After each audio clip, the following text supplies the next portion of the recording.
On continue avec le sujet du jour. Et oui, Blizzard. Qu'est-ce qui se passe encore chez Blizzard? Alors, vous le savez, on en a déjà pas mal parlé. Hein. Qu'est-ce qui s'est passé dernièrement? Alors, la société Activision Blizzard a fait l'objet d'un dépôt d'une plainte contre le 20 juillet dernier par le Department of Fair Employment and Housing, une agence de l'État de Californie chargée d'enquêter sur les affaires de droit civil.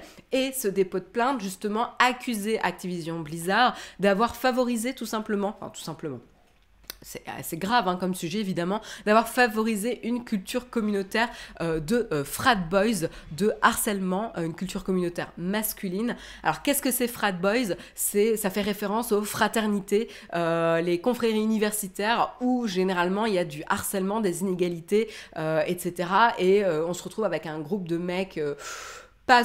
souvent alcoolisés qui vont attraper les meufs qui traînent dans le coin et essayer d'en faire ce qu'ils veulent. Voilà, je schématise grossièrement, mais c'est à peu près ça. Et qu'est-ce qui s'est passé au sein d'Activision Blizzard? Donc a priori, ce type de mentalité a été malheureusement encouragé. Il y avait donc du harcèlement qui est interdit par la loi, qui est grave. C'est toujours intéressant de le rappeler quand même, qu'il y avait également des inégalités de salaire et d'accès à certains postes. C'est-à-dire que du coup, on allait ralentir ou carrément bloquer certaines promotions de femmes qui avaient des expériences similaires ou même plus d'expériences que certains hommes dans la boîte, en faveur de ces hommes-là. Donc ce qui est évidemment grandement problématique. J'ai envie de vous dire, c'est problématique pour le business de récompenser les mauvaises personnes, mais évidemment c'est problématique d'un point de vue de positionnement de la marque hein, et d'environnement de travail au sein d'Activision Blizzard. Plus grave que ça, on continue, on va dire, dans l'escalade, c'est-à-dire que lorsqu'il y a eu des plaintes qui ont été partagées, elles ont été soit minimisées, soit ignorées, soit avec des réactions molles, du genre on tape un petit peu sur le dos de la main de la personne qui a commis ce genre d'action répréhensible, c'est-à-dire harcèlement, etc., au sein de la boîte. Et notamment, on va protéger certaines personnes qui avait été pointé du doigt plusieurs fois par des employés d'Activision. Hein, voilà. Donc on avait notamment Alex Afrasiabi qui avait été nommé plusieurs fois dans des affaires chez Blizzard, hein, qui a continué à faire des avances non sollicitées à des employés malgré qu'il y ait eu des plaintes sur le sujet. Et d'ailleurs, il a été quand même licencié l'an dernier hein, en raison de son comportement. Donc finalement, il y a eu une action, mais ça s'est fait tarder en fait, tout simplement. Et donc, qu'est-ce qui s'est passé donc dernièrement suite au scandale qui a été fait? Donc, suite à ce dépôt de plainte, Blizzard a réagi, ils se sont exprimés. Alors, dans un premier temps, ils n'ont pas réagi de la meilleure des manières en disant qu'il y avait beaucoup d'affirmations qui étaient déformées, amplifiées, etc., qui n'est pas forcément la meilleure tactique là-dessus. Et là, du coup, en interne, les employés ou ex-employés de Blizzard ont signé une pétition pour dire que d'avoir ce type de réponse de la part de la boîte, alors que les employés en interne sont largement au courant de ce type d'environnement, de cette culture de travail, ça, évidemment, ça n'encourage pas un environnement de travail sain, et surtout, ça fait craindre des retaliations contre les victimes. Encore une fois, on va attaquer les victimes ou les pointer du doigt, au lieu d'essayer de mener une enquête sur les potentiels agresseurs.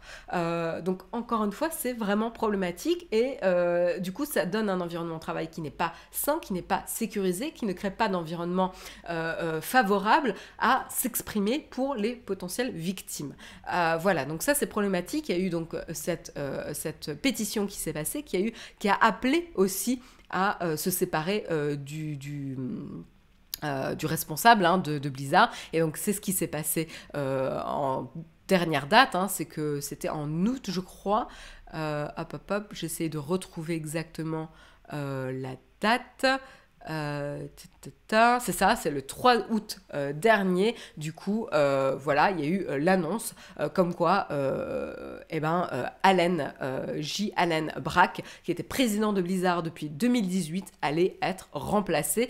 Et il s'est fait remplacer par un duo mixte composé de Jeanne O'Neill et de Mike Ibarra, voilà, qui a priori aurait été présenté aux employés comme étant très très fort et très bien positionné en termes de leadership, d'empathie et de sens inébranlable des responsabilités, ce qui peut encourager et essayer tenter de restaurer la confiance des employés en la culture et l'environnement de travail au sein de Blizzard, ce qui est vraiment pas gagné. Parce que certes, il y a un problème d'un point de vue de communication et d'image de la société publiquement, on va dire, mais il y a également un problème en interne.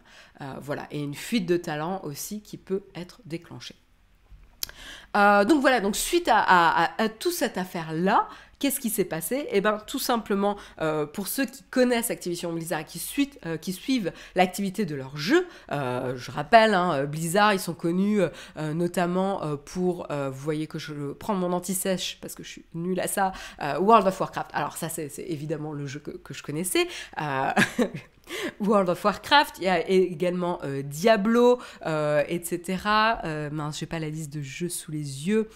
Overwatch également, voilà. Donc World of Warcraft, Diablo, Overwatch, en effet, sont des jeux extrêmement connus et Blizzard était reconnu pour ces jeux-là.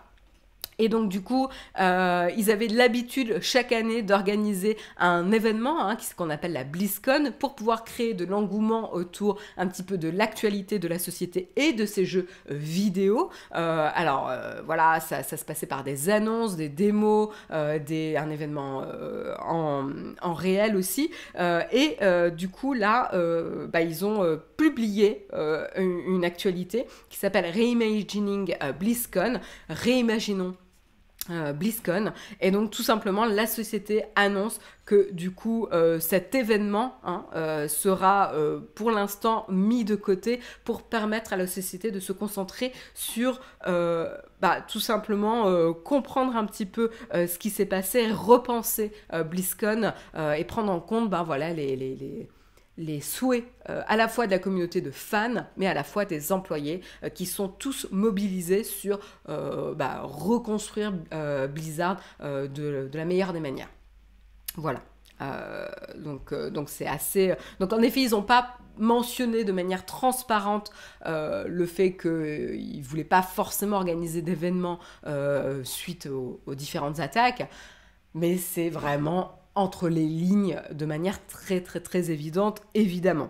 À savoir que quand ils avaient organisé justement la dernière fois l'événement en 2019, ils avaient fait face justement à pas mal de protestes, de manifestations, suite à justement une sanction qu'ils avaient fait contre un pro Hong Kong, un joueur pro Hong Kong. Voilà, donc ils avaient déjà fait face à des manifestations difficiles à gérer lors d'un événement qui est censé être positif autour des actualités de la société.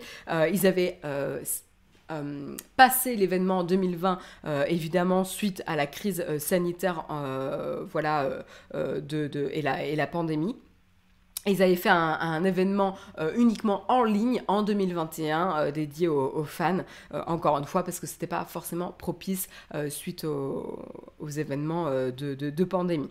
Donc voilà, pas d'événement en 2022. On verra qu'est-ce qui va se passer. Donc il va falloir prendre son mal en patience. En tout cas, il n'y aura pas de rassemblement de fans en réel, mais ils promettent quand même des annonces de jeux via les canaux de communication classiques de Blizzard.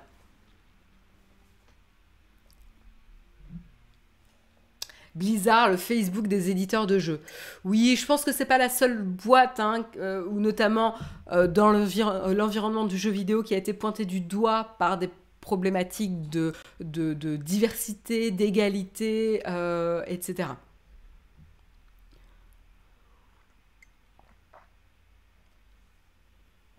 Voilà.